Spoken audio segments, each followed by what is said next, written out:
Hello, greetings everyone. Welcome to this keynote session entitled Marketing and Ethics in Social Media. We will share a presentation to make it easier to follow the session.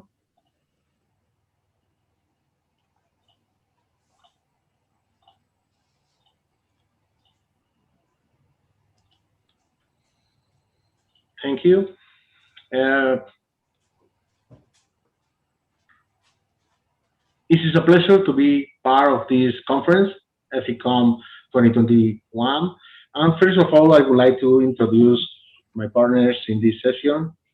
We have a Texan professor from the University of San Francisco, Professor Ricardo Villarreal. Hello, Ricardo. Hello, Pablo. Hello, Pedro. Thank you very much. The other professor is Pedro Cuesta Molinho from University of Alcalá. Hello, Pedro. Hello, Pablo. Hello, Ricardo. And myself, Pablo Gutierrez Rodriguez from the University of León. And we will then discuss the proposed topic based on three ideas. The topic is marketing and ethics in social media. And the first idea is the use of personal data in social media to influence political campaigns and behaviors, as well as the changing algorithms to influence people's emotions in the social media. Professor Villarreal will start by talking about a real case that clarifies this first idea. Professor Villarreal, thank you. Thank you very much, Pablo. And thank you all to the participants as well. Yes, to bring to light the first topic, we're going to talk about the Facebook Cambridge Analytica scandal. If you recall, about 2018, Cambridge Analytica got access to about 87 million Facebook users without their knowledge or consent, right? In which case, of course, after consumers found out, they were completely unhappy. One of the most important aspects of this particular case was not just that they accessed the data, but the algorithms they used to make use of the data, right? And unfortunately, the data were the algorithms that were used to manipulate consumer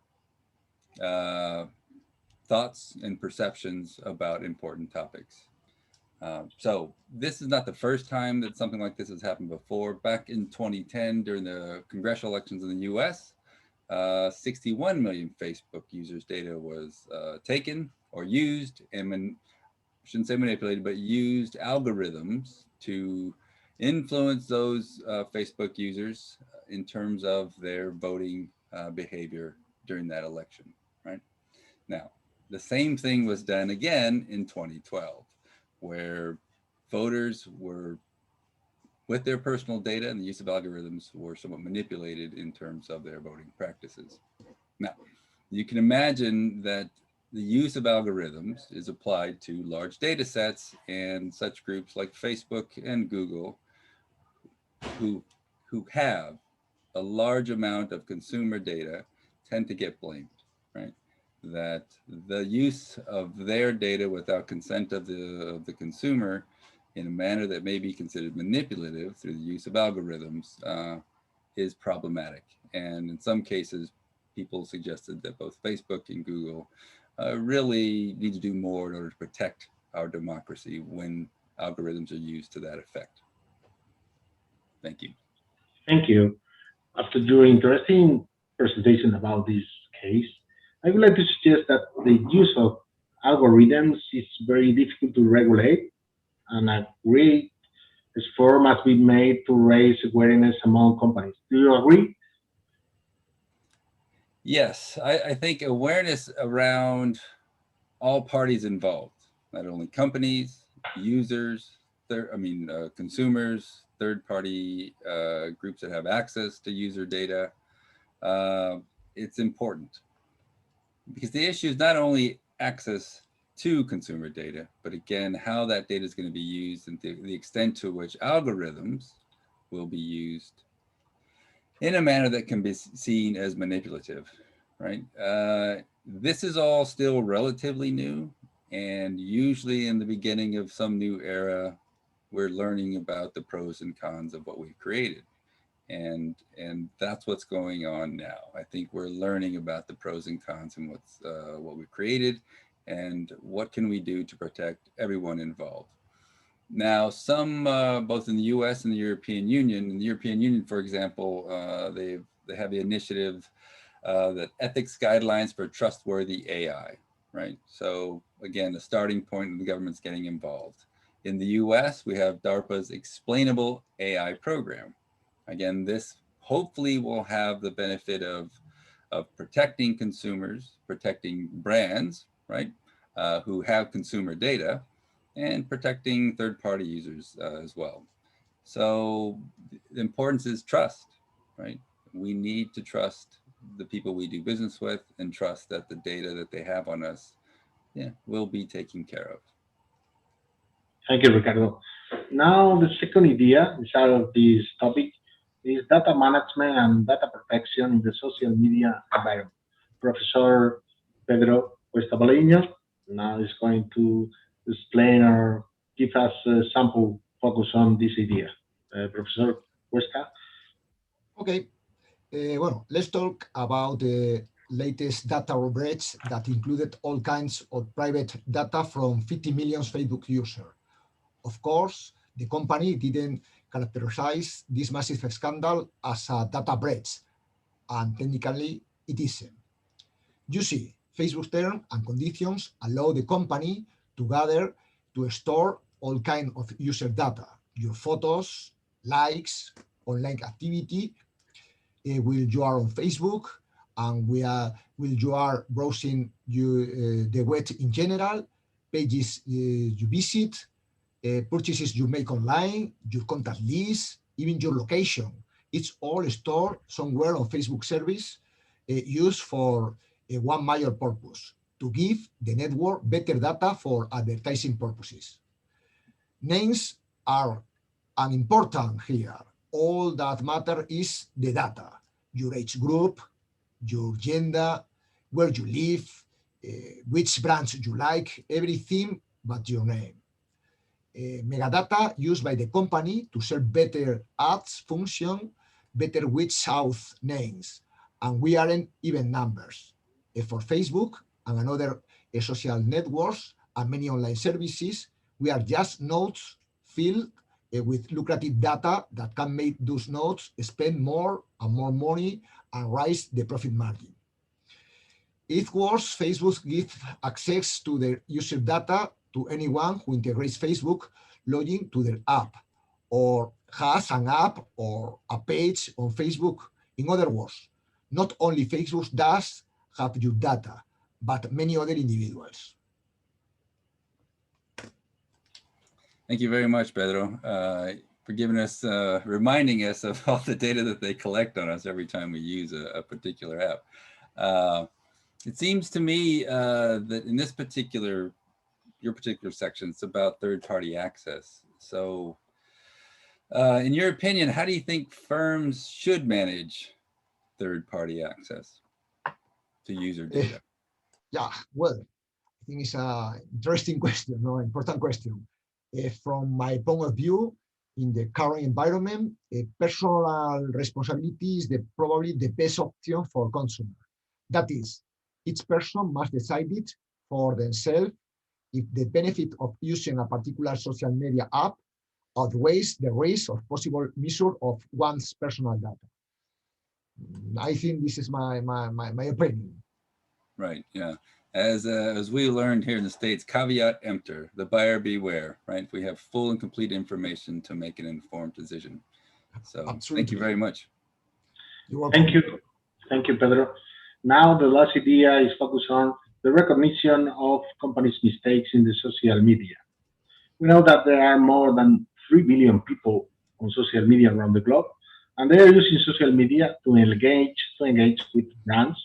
Then this channel offers a great opportunity, a way to reach new and potential customers.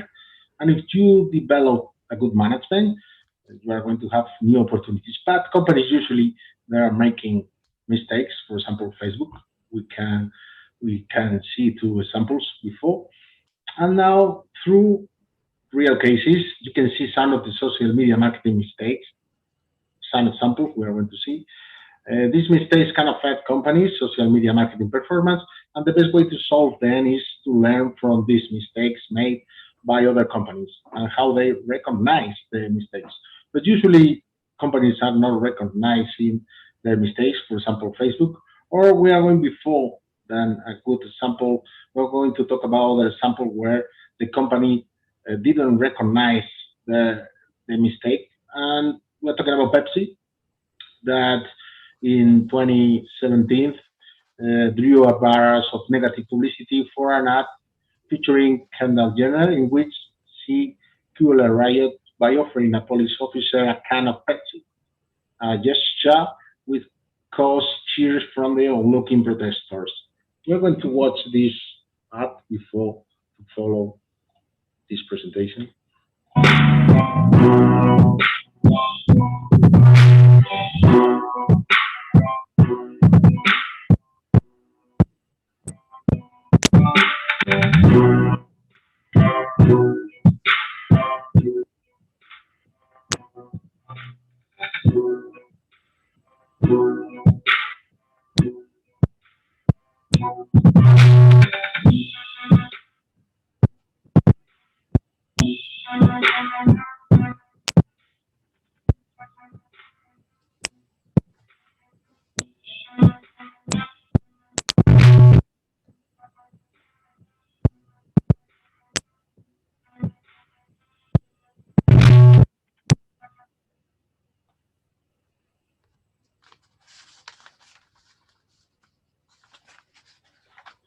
Okay.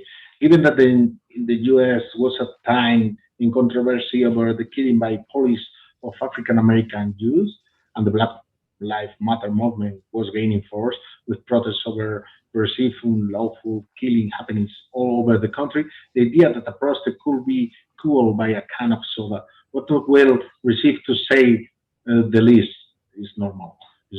Following the ad release, Pepsi was attacked on social media as they were seen to be capitalists on the Black Lives Matter movement to sell soft drink.